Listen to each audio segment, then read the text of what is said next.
मैं doctor R.S. Rathore इतिहास की अन्य पुरालेखीय स्रोत के अंतर्गत आपसे फिर मुखातिब हूँ। अन्य पुरालेखीय स्रोतों में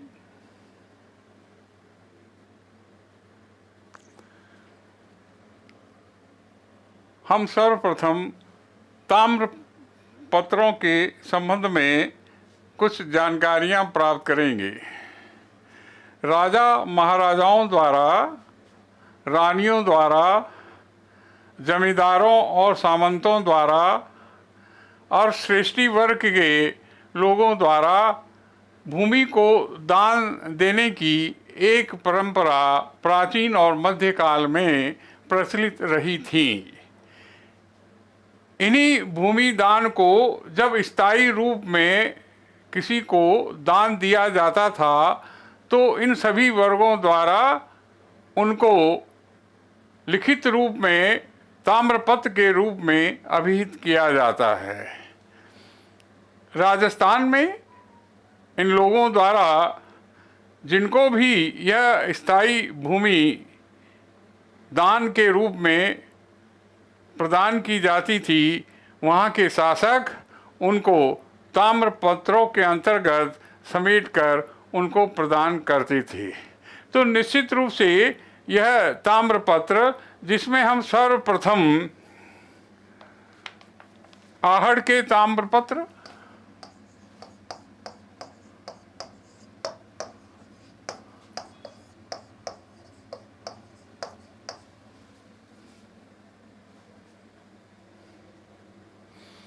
वीरम सिंह देव के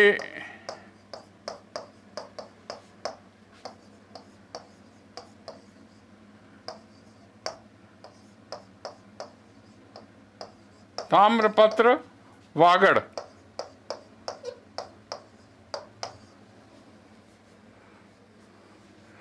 चौदह सौ 37 ईस्वी के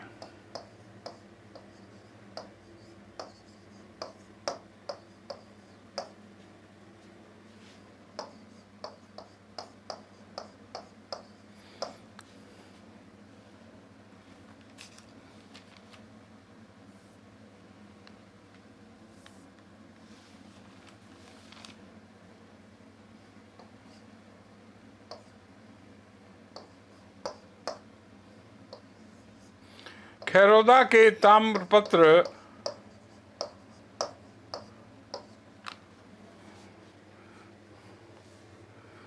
और 1481 के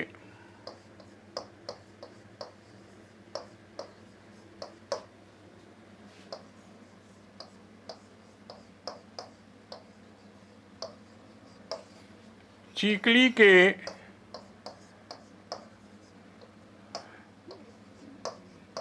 ताम्रपत्र प्रमुख हैं।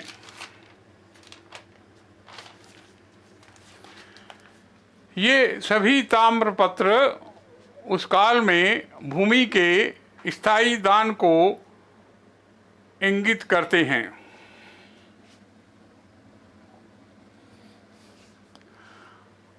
इतिहास के अन्य पुरालेखीय स्रोत में मैं आपको अगली कड़ी में बहियों के संबंध में कुछ चर्चा करूंगा।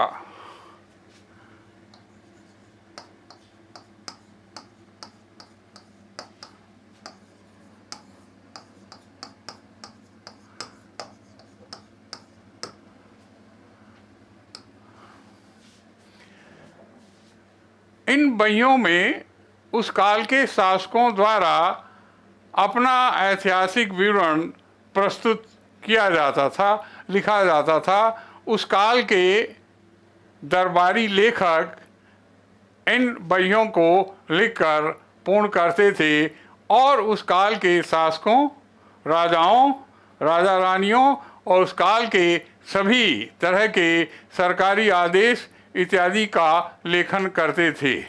ऐतिहासिक बहियों में मैं सर्वप्रथम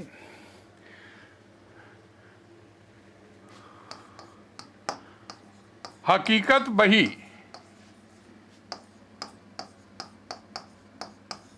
हकीकत बही का उल्लेख करूंगा।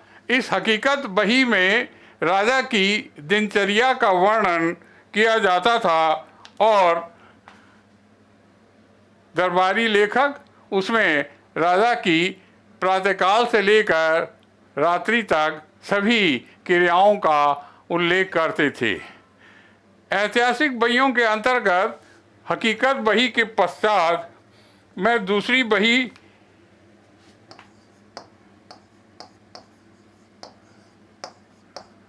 हुकूमत बही का उल्लेख करना चाहूँगा। हुकूमत बही में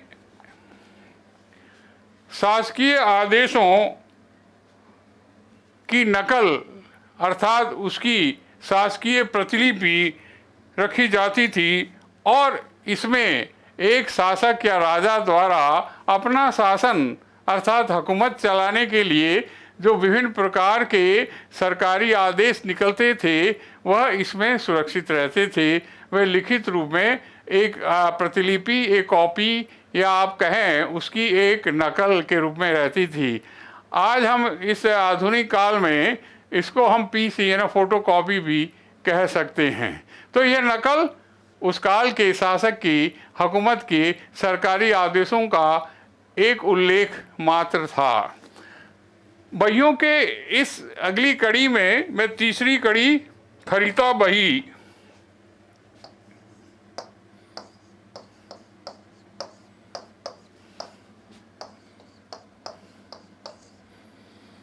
खरीता बही का उल्लेख करूंगा, जिसमें एक महत्वपूर्ण शासक या दूसरे महत्वपूर्ण शासक या महत्वपूर्ण लोगों का पत्र व्यवहार की नकल उसमें संग्रहित रहती थी लिखित रूप में, और जब भी कभी इसकी आवश्यकता पड़ती थी तो उसको देखकर उस संबंध में फिर कोई निर्णय या उसके आगे के संबंध में कोई कार्य हो तो उसको संपन्न किया जाता था। तो खरीता बही के पश्चात मैं चौथी बही कमठाना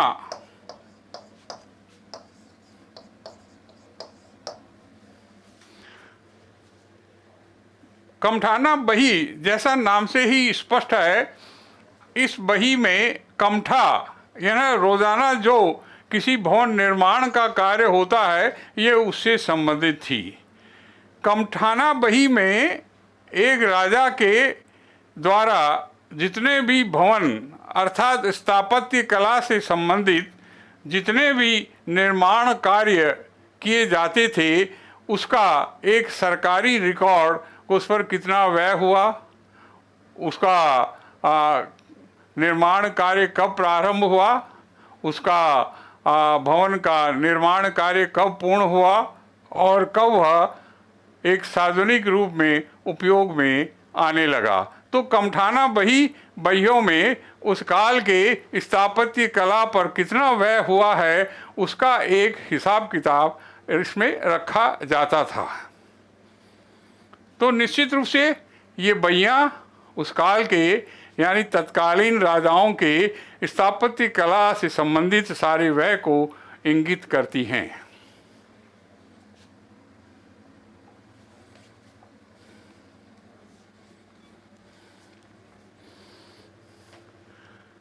अन्य पुरालेखीय स्रोत में मैं सर्वप्रथम आपके समक्ष ऐतिहासिक साहित्य की चर्चा करूंगा।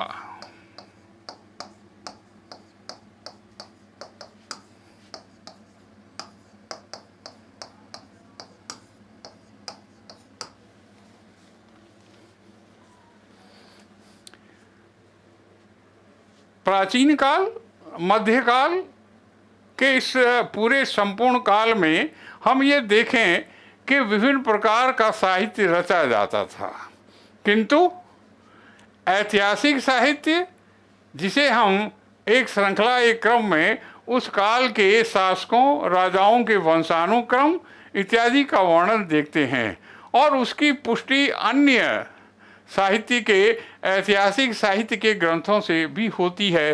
तभी हम कहेंगे कि ये साहित्य इतिहास की दृष्टि से प्रमाणिक है और इसका साक्ष्य पूर्णतः सत्य है। ऐतिहासिक साहित्य की इस चर्चा से पहले मैं एक साहित्य शब्द के बारे में दो शब्द आप लोगों को कहना चाहूँगा कि साहित्य का अभिप्राय बहुत सीधा सा, बहुत ही सरल सा है कि संस्कृत भाषा में साहित्य को यह कहकर परिभाषित किया गया है, अभिहित किया गया है, सहितस्य भाव साहित्यम, सहितस्य भाव साहित्यम, के जो साहित्य किसी कल्याण की भावना से सृजित किया जाता है निश्चित रूप से वह साहित्य है। रामायण के अध्ययन या उसको पढ़ या समझकर सुनकर हमारे संबंध में, हमारे मन में, हमारे हृदय में, हमारे चित्त में निश्चित रूप से राम का आदर्श स्थापित होता है। इसी प्रकार वेदव्यास रचित महाभारत में हम उसका अध्ययन या पढ़कर, समझकर, सुनकर यही निकालते हैं कि हमें युद्धों की विभीषिका से दूर रहना चाहिए। मानव मात्र को युद्धों से दूर रखना हमारा उद्देश्य है। तो निश्चित रूप से साहित्य जन कल्याण की भावना से सृजित किए जाते हैं और साहित्य का परम उद्देश्य भी यही है कि उससे सर्वाधिक लोगों का, समस्त जनमानस का कल्याण हो और उन्हें प्रेरणा के एक आदर्श चरम पर उनको स्थापित किया जाए। साहित्य के इस ऐतिहासिक संदर्भ में मैं सबसे पहले जिस लेखक का आपको उल्लेख करना चाहूँगा वह नरपति नाहले रचित बीसल देव रासो है।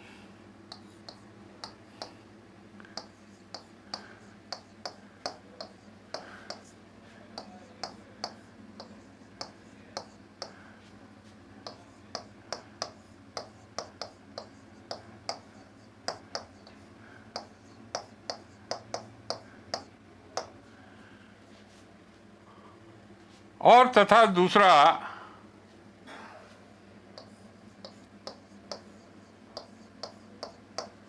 चंद बरदाई रचित पृथ्वीराज रासो।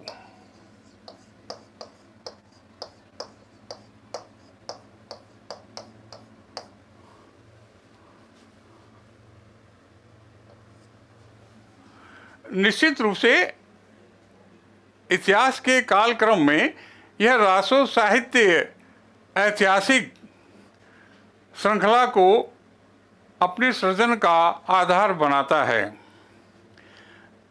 पृथ्वीराज रासो निश्चित रूप से चंद बरदाई रचित एक ऐसा साहित्य है जो हमें उस काल के वंशानुक्रम को, उस काल के युद्धों को और उस काल की संपूर्ण ऐतिहासिक घटनाओं को हमारे सामने प्रस्तुत करता है। इसी पृथ्वीराज रासों की चंद बरदाई की पंक्तियां 4 बांस 24 गज अष्ट अंगुल प्रमाण ता ऊपर सुल्तान है मत चूके चौहान। पृथ्वीराज को यह पंक्तियां जब सुनाई गई तो निश्चित रूप से उनके मन में वीरता के सारे अवसर जो थे वो उत्कर्ष के स्थान पर पहुँचे होंगे निश्चित रूप से। तो इस काल का जो रासो साहित्य है, रासो से अभिप्राय हमारा उद्देश्य केवल उस काल के राजाओं द्वारा जो महान युद्ध किए गए थे उनके संबंध में उनका लेखन हमें एक स्पष्ट इंगित यह करता है कि कैसे इन युद्धों को जीता गया और कैसे इन युद्धों से विजय श्री हासिल की गई।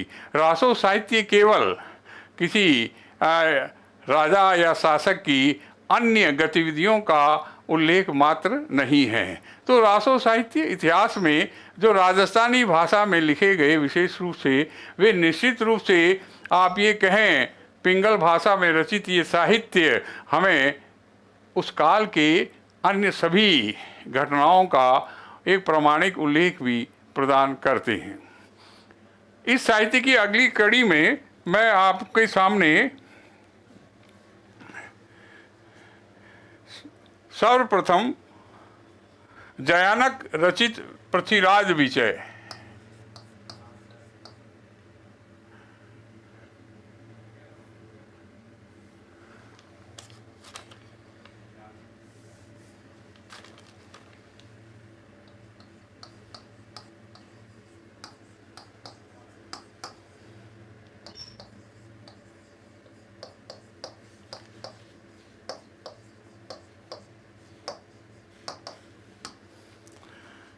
जैनक रचित पृथ्वीराज विजय संस्कृत भाषा में रचित है और पृथ्वीराज चौहान की विजयों और अजमेर साम्राज्य के विस्तार का वर्णन इस ग्रंथ में किया गया है। इसी क्रम में मैं दूसरे ग्रंथ महाराणा कुंभा के शिल्पकार मंडन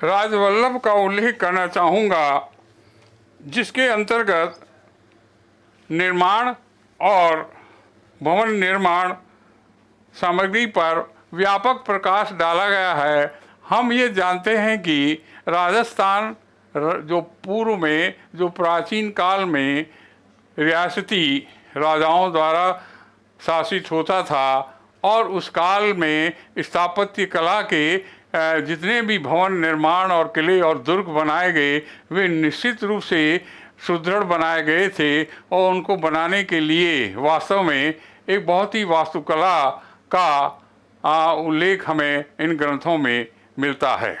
ये सभी किले दुर्ग युद्धों की दृष्टि से, सामरिक दृष्टि से बहुत ही सुदृढ़ और सुरक्षित थे।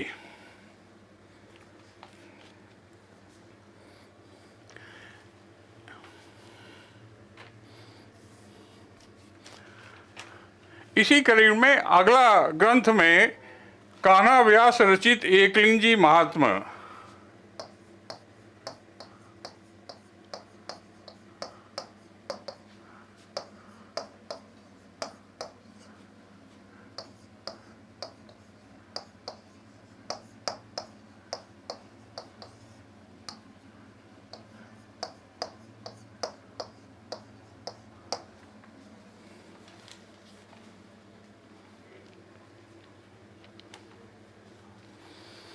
कान्हा व्यास रचित एकलिंगी महात्म्य में उस काल में जो भी आश्रम व्यवस्था और शासकों का किस प्रकार से वर्ण व्यवस्था का वर्णन किया गया है। एकलिंगी महात्म्य में हमारे 4 आश्रम और वर्ण व्यवस्था जिसके अंतर्गत हम संचालित होते हैं। आधुनिक काल में भले ही वर्ण व्यवस्था का स्वरूप कुछ बदला है, लेकिन निश्चित रूप में यह प्राचीन और मध्यकाल से होता हुआ आज तक हमारे सामने प्रस्तुत हुआ है। ऐतिहासिक ग्रंथों की इसी कड़ी में मैं अगला 15वीं शताब्दी का भट्टी काव्य का उल्लेख करना चाहूँगा।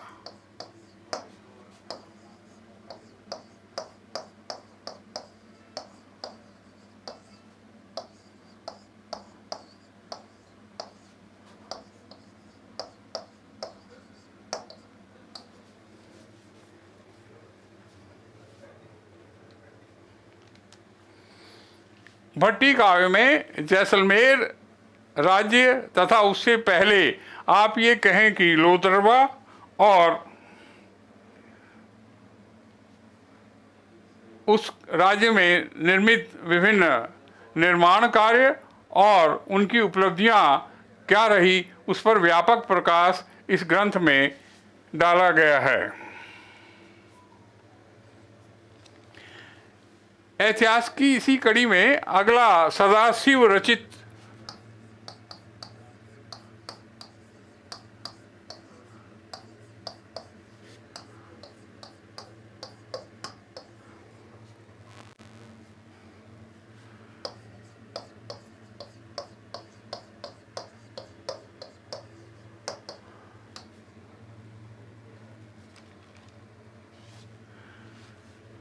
राज विनोद नामक इस ग्रंथ में बीकानेर के उस काल की विभिन्न प्रकार की किस रीति रिवाज और शासक द्वारा किस प्रकार के शासन व्यवस्था के जो संबंधित बिंदु थे उनका उल्लेख किया गया है।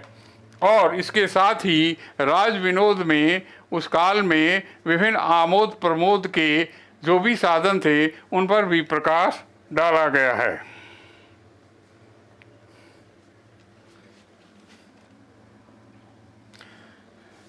इतिहास ग्रंथों की इसी कड़ी में मैं अगला ग्रंथ करमचंद रचित वंशोत्कीर्तन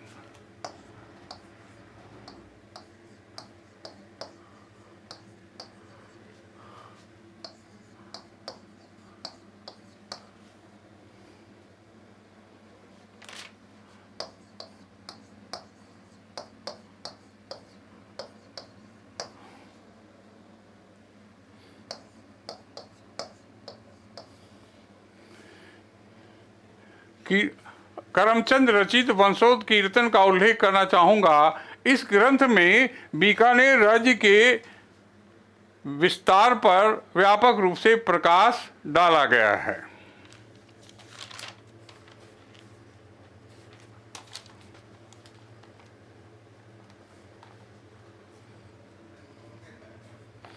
इतिहास की इस कड़ी में मैं अगला ग्रंथ रघुनाथ रचित जगत सिंह काव्य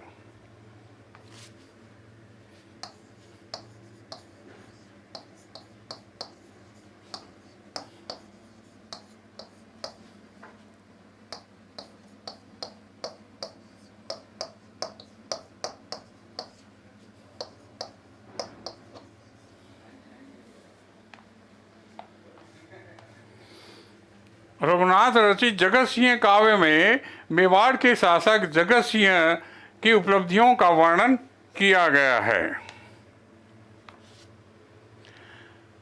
इतिहास के ग्रंथों की इसी कड़ी में मैं अगला ग्रंथ अमरसार का उल्लेख करना चाहूँगा।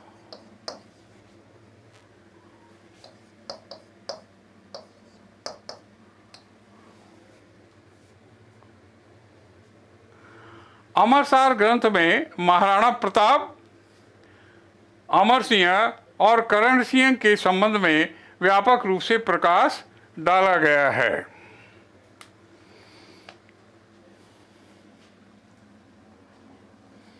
इतिहास ग्रंथों की इसी अगली कड़ी में सदाशिव रचित राज रत्नाकर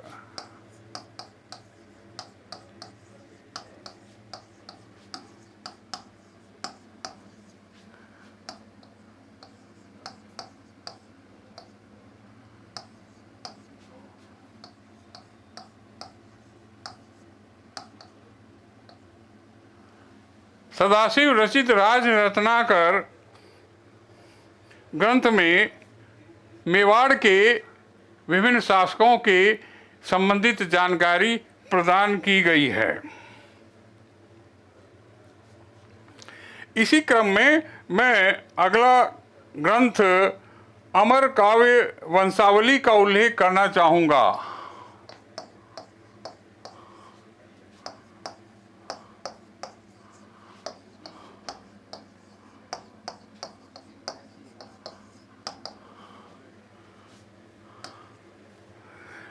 अमर काव्य वंशावली रणछोड़ भट्ट द्वारा रचित है।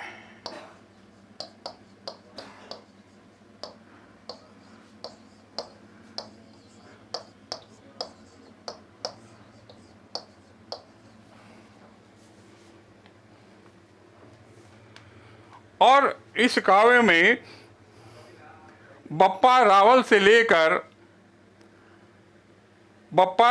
लेकर महाराजा राज सिंह तक के मेवाड़ के विभिन्न शासकों का वर्णन किया गया है। ऐतिहासिक ग्रंथों की इस श्रृंखला में मैं अगले ग्रंथ जगजीवन भट्ट लिखित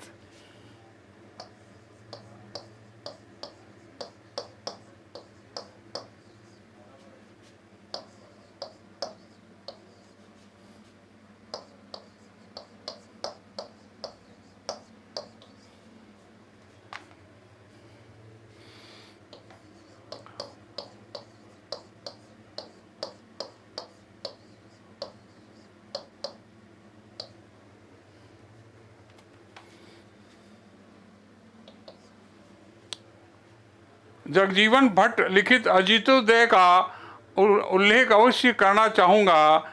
इस ग्रंथ में मारवाड़ के विभिन्न शासकों के संबंध में जानकारी प्रदान की गई है। तो निश्चित रूप से ये ऐतिहासिक साहित्य, ये ऐतिहासिक ग्रंथ हमें निश्चित रूप से एक महान शासकों की विभिन्न जो जानकारियां हैं उनका उल्लेख ये करते हैं। अभी इसी क्रम में मैंने आपसे प्रारंभ में कुछ रासो साहित्य की बात की थी, जिसमें निश्चित रूप से नरपति नाहले रचित विशलदेव रासो और चंद बरदाई रचित पृथ्वीराज रासो, यह साहित्य उस काल के विभिन्न युद्धों का, सामरिक युद्ध कलाओं का वर्णन करता है। इतिहास के विभिन्न ग्रंथों में एक शब्द हमें इतिहास की, उस काल की तत्कालीन राजाओं की विभिन्न प्रकार की उपलब्धियां, उनके द्वारा संपन्न किए गए, जीते गए युद्धों का वर्णन भी प्रदान करते हैं, जिन्हें ख्यात साहित्य कहा जाता है।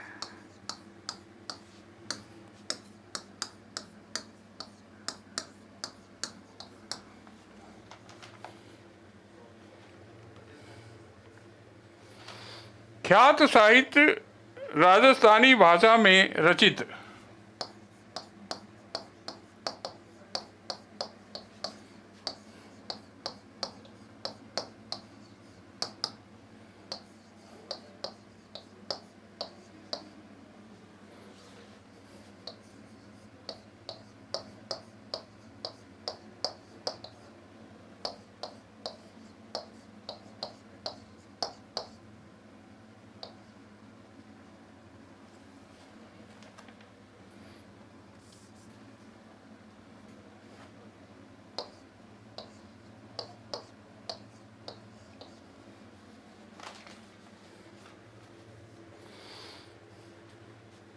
ख्यात से अभिप्राय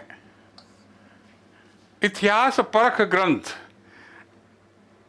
ऐसे ग्रंथ जिसमें इतिहास के विभिन्न पक्षों को जांचा गया है, उनकी परख की गई है।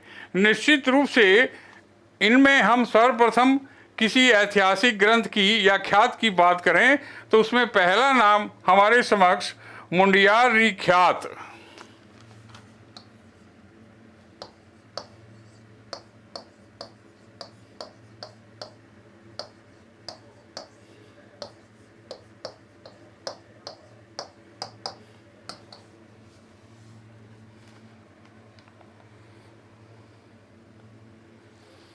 मुंडियार री ख्यात वास्तव में नागौर